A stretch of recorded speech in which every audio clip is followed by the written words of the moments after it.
स्वागत है आपका समर्थ भारत न्यूज में। मैं मुनीश शर्मा। फिलहाल हम खड़े हैं रुड़की तहसील कैंप कार्यालय पर, जहां पर नवीन जैन जी, दिनेश कौशिक जी, कमल शर्मा जी जो पूर्वी मंडल अध्यक्ष हैं, और नरेंद्र कुमार जैन जी, जितने भी मतलब भारतीय जनता पार्टी के बहुत से कार्यकर्ता आज यहाँ पर उपस्थित हैं। जनसंघ का आज स्थापना दिवस है, उसको लेकर आज यहाँ पर माल्यार्पण और मिठाई वितरण का कार्यक्रम था। ये जानकारी ले लेते हैं, बातचीत कर लेते हैं एक एक करके सभी से। हमारे साथ नवीन जैन जी हैं, दिनेश कौशिक जी हैं। नवीन जैन से शुरुआत कर लेते हैं। नवीन जी, क्या कहना चाहेंगे आज किस कार्यक्रम के मद्देनजर एकत्रित हुए आप सब? धन्यवाद आपका समर्थ भारत न्यूज का। आज देश के क्रांति के एक ऐसे अग्रदूत नेताजी सुभाष चंद्र बोस द्वारा आजाद हिंद फौज का गठन किया गया था, उसका स्थापना दिवस है। और साथ ही हर्ष का विषय है, हमारी जो भारतीय जनता पार्टी आज विश्व की नंबर 1 पार्टी है, जिसकी मजबूती देने के लिए हमारे प्रधानमंत्री नरेंद्र मोदी जी हमेशा राष्ट्र हित में कार्य करते हैं। ऐसी पार्टी का जो गठन हुआ था वो जनसंघ से हुआ था, और जनसंघ के का जो स्थापना हुई थी वो 21 अक्टूबर 1951 को दिल्ली के अंदर इन महापुरुषों ने, हमारे संस्थापक सदस्य डॉक्टर श्यामा प्रसाद मुखर्जी, पंडित दीनदयाल उपाध्याय जी, बलराज मधोक जी, इनके द्वारा, जो मुख्य सदस्य थे, इनके द्वारा राष्ट्र हित में और राष्ट्रवादी विचारों के साथ जनसंघ की स्थापना की गई थी, और भारत माता की सेवा के लिए यह तत्पर थे। और वो सन 1977 तक 78 तक जो है इसको सेवा में लगे रहे भारत माता की। और तत्पश्चात हमारे पूर्व प्रधानमंत्री अटल बिहारी वाजपेयी जी ने और अन्य पार्टी के ऐसे जनसंघ के कई पदाधिकारियों ने भारतीय जनता पार्टी का उदय सन 1980 को हुआ। और 1980 को जब उदय हुआ, देखिए आज उसका परिणाम है कि भारतीय जनता पार्टी पूरे विश्व की नंबर 1 पार्टी है, और राष्ट्र जन को हमेशा भारत लाभ देकर भारत माता को सुशोभित करने का कार्य कर रही है हमारे नरेंद्र मोदी प्रधानमंत्री जी। और साथ ही जो है मैं ये भी बता दूं, आज हमने जनसंघ के इस 73वें स्थापना दिवस को मनाया है गत वर्षों की भांति हर्षोल्लास के साथ।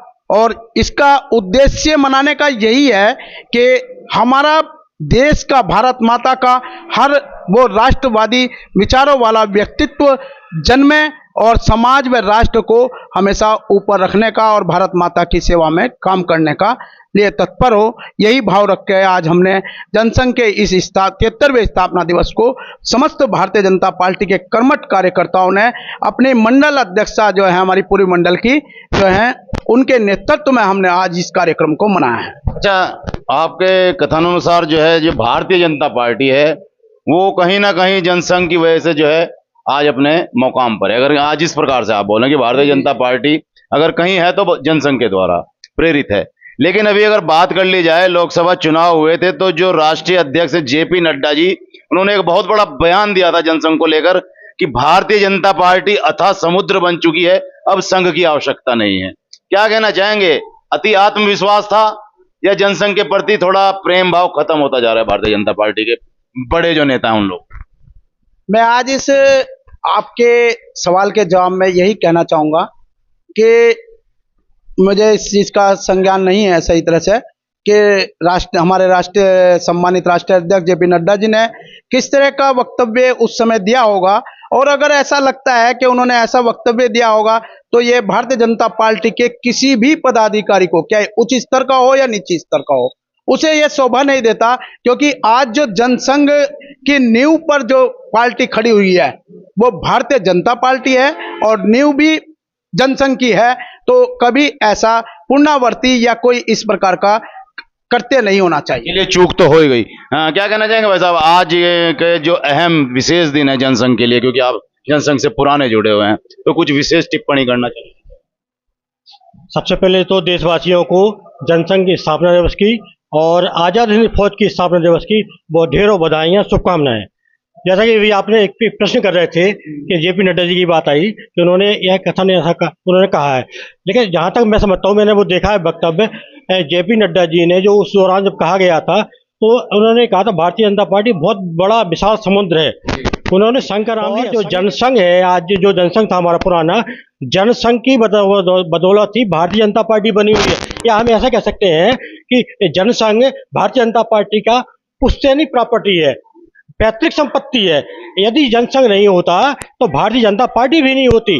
और कभी बेटे भी जो है बाप का विरोध कर देते हैं, विरोधाभास आ ही जाता है। बिल्कुल ऐसा हो जाता है, देखा गया है, लेकिन भारतीय जनता पार्टी में ऐसा नहीं किया। भारतीय जनता पार्टी जब जनसंघ बना था उसमें वो एक उद्देश्य था राष्ट्रवाद की अवधारणाओं को लेकर के, और राष्ट्रवाद की अवधारणा को लेकर के चाहे डॉक्टर श्यामा प्रसाद मुखर्जी हो, पंडित दीनदयाल उपाध्याय हो, पंडित श्रद्धेय अटल जी हो, लाल कृष्ण आडवाणी जी हो, और वर्तमान हमारे प्राइम मिनिस्टर हमारे नरेंद्र भाई मोदी जी, वह भी राष्ट्रवाद की भावना को से प्रेरित, कहीं ना कहीं संघ से प्रेरित ही हैं ये लोग सब। हाँ। लेकिन एक चीज कहना चाहूंगा, मैं इस बात को आपको मानना पड़ेगा, जो अति आत्मविश्वास लेकर भारतीय जनता पार्टी चली थी, अब की बार 400 बार, अब की बार 6 लाख बार, कहीं ना कहीं जो वक्तव्य दिए गए हैं उनका खामियाजा भुगतना पड़ा है। हो सकता था कि 400 के आसपास लग जाते, लेकिन इस प्रकार के बयान शोभा नहीं देते। जी दिनेश कौशिक जी, क्या कहना चाहेंगे? आप भी जो है इस समय उपस्थित है इस कार्यक्रम में, अगर आपको कुछ बोलना है तो बोल सकते हैं अभी, अगर कुछ कहना चाहें। जी कुछ कहना चाहेंगे? बस आज के स्थापना दिवस की जो जनसंघ एक भारतीय जनता पार्टी की नींव रही है, उस नींव ने एक इमारत खड़ी हुई है, उस नींव पर तो आज स्थापना दिवस है, उसकी शुभकामनाएं। आजाद हिंद फौज का आज स्थापना दिवस है। अमर शहीद हमारे देश के राष्ट्र के क्रांतिकारी नेता स्वर्गीय सुभाष चंद्र बोस जी को, उनकी पूरी तमाम जो आज सौभाग्य की विषय है कि आज जो जनसंघ थी वो आज एक वट वृक्ष के रूप में फैलकर जनसंघ का ही रूप भारतीय जनता पार्टी है, जो आज देश के अंदर, प्रदेश के अंदर सरकार बनाए हुए है और जनहित के कार्य कर रही है। सबका साथ, सबका विकास और सबका विश्वास लेकर माननीय मोदी जी, माननीय धामी जी इस देश को आगे ले जाने का काम कर रहे हैं। मैं तमाम नगरवासियों को, जनपद, प्रदेश, देशवासियों को आज के दिवस की शुभकामनाएं और बधाई संदेश देना चाहता हूं, आभार व्यक्त करना चाहता हूं कि आज देश एक मजबूत व्यक्ति के हाथ में है, जिस व्यक्तित्व का नाम पूरे वर्ल्ड के अंदर अच्छा नेता घबराता है नाम लेकर। उनके आज हौसले पस्त हैं, जो भारत के विरोधी थे आज वो अपना मुंह छुपाने के लिए भागे फिर रहे हैं, लेकिन मोदी जी शेर की तरह दहाड़ते हैं और पूरे वर्ल्ड के अंदर सबसे बड़ी पार्टी का नेतृत्व कर रहे हैं। उनको बहुत बहुत बधाई और शुभकामनाएं। धन्यवाद। आइए नीलकमल जी से बात कर लेते हैं। जी मैडम, क्या कहना चाहेंगे? मंडल अध्यक्षा हैं आप पूर्वी, आप ही के मंडल में कार्यक्रम आयोजित है, क्या किस प्रकार शुभकामनाएं देना चाहेंगे कार्यकर्ताओं को? दिवस और आजाद हिंद फौज के स्थापना दिवस दोनों पर सभी को शुभकामनाएं, और सभी को मतलब जो है इसमें शुभकामनाओं के साथ देखिए कि हमारी पार्टी एक जनसंघ से लेके के रास्ते पे चली थी, और वो एक आज इतना बड़ा वृक्ष बन गई है कि आप भी देखिए कि उसमें बहुत व्यक्ति एक एक करके जुड़ा है। जो हमने नींव रखी थी उस स्थापना दिवस पे, हम यूं मना रहे हैं कि वो जब हमने स्थापना की थी तो तब हमारे 2 थे, तो आज अब देखिए कि उसको चलते हुए हमारी पार्टी एक वृक्ष ज्यादा से ज्यादा हमारे साथ सदस्य जुड़ रहे हैं। भारतीय जनता पार्टी एक बड़े रूप में उपरी है, विश्व की नंबर 1 सबसे बड़ी पार्टी है। तो अब उस जनसंघ के जितने भी हम विचार लेकर के चले हैं, और जितने भी हम यहाँ पर हम उसके विचारधारा से प्रेरित होकर के ये पार्टी हमारी आगे हुई है। मैं तुम्हें आजादी दूंगा। जी हाँ, ऐसे वीर पुरुष का आज जो है सम्मान यहाँ पर किया गया, क्योंकि तुम मुझे खून दो मैं तुम्हें आजादी दूंगा, ऐसे महापुरुष हमारे सुभाष चंद्र बोस जी, उनकी जो आज उनके द्वारा जो स्थापना की गई थी एक संगठन की, आजाद हिंद फौज, उसको लेकर और जो है संघ का, जी जनसंघ का स्थापना दिवस एक साथ मनाया गया है। और बताना चाहूंगा कि इसी वर्ष 2025 में राष्ट्रीय स्वयंसेवक संघ का भी शताब्दी वर्ष पूर्ण होने जा रहा है। 2025 में राष्ट्रीय स्वयंसेवक संघ अपना 100वां जो है स्थापना दिवस मनाएगा।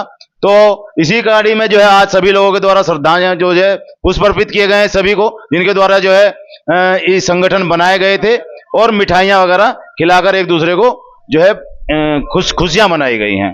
तो जुड़े रहिए समर्थ भारत न्यूज के साथ। मैं मुनीश शर्मा, धन्यवाद।